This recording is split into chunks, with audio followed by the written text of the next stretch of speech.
KXTC Podcast. Le samedi 10 septembre 2022, de 9h à 12h, au rez-de-chaussée de la salle de la mairie de Bargemont, dans le Var, aura lieu le forum des associations.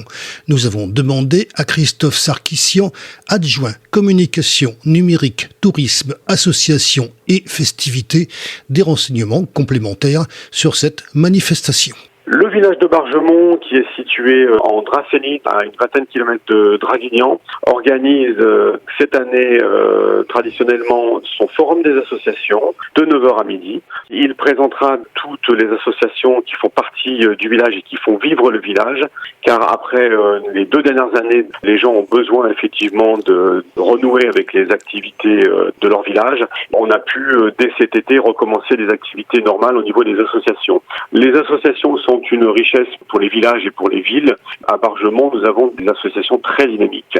Donc samedi, il ne faut pas manquer ce rendez-vous, car les associations vous proposeront toutes leurs activités 2022 et 2023. Et en l'occurrence, leurs activités ont des thèmes totalement différents qui peuvent passer de la culture au spectacle de rue, en passant par les activités pour les seniors, pour les jeunes, d'assistance aussi, de solidarité. On a des aides au numérique, des cours d'informatique. Le panel est assez riche.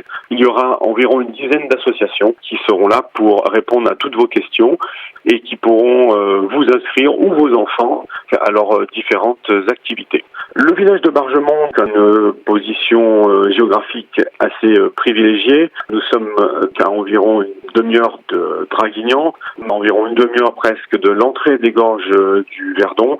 Bargemont est un village médiéval qui a gardé ses murailles intramuros et propose aux habitants, qui sont au nombre d'environ 1360, différents commerces et différents services. Il y a environ une centaine de commerçants enregistrés sur Bargemont, que ce soit en service ou en vente. Donc tous les petits commerces essentiels sont présents à Bargemont. Boucher, charcutier, boulangerie, petite épicerie et tous les artisans qui sont au service des Bargemonnais et des touristes l'été, puisque l'été nous avons une population qui double, voire même triple dans les bonnes années comme cette année.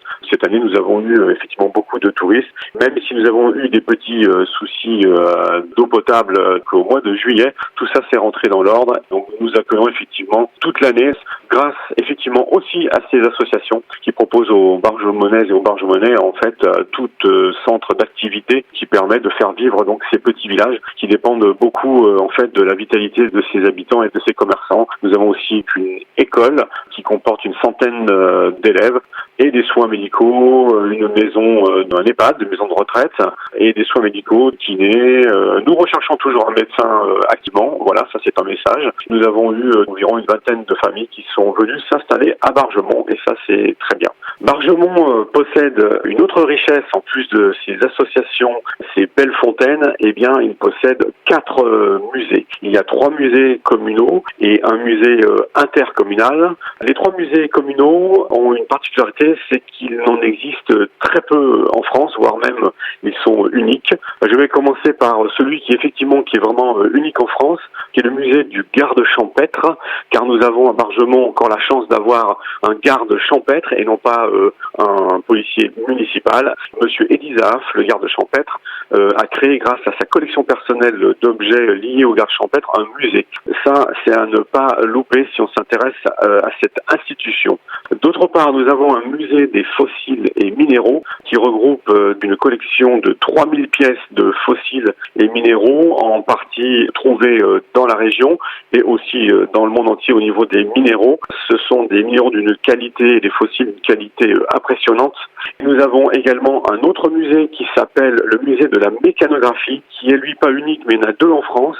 Mais nous possédons la plus grande collection de machines à écrire et machines à calculer, dont certaines datent du XVIIIe siècle et XIXe siècle. Vous trouverez nos fabuleuses machines de Remington, Olivetti, Royal et consorts, ainsi que des machines à calculer qui datent du XIXe siècle. et d'autres machines entièrement mécaniques et électromécaniques et qui font en fait le joyau de cette collection. Nous avons également un musée intercommunal, le musée Camos. On fait des expositions d'art moderne et au premier étage, l'histoire de Bargemont. Voilà, donc ne pas louper quand vous venez à Bargemont ces 4 fabuleux musées. KXTC Podcast.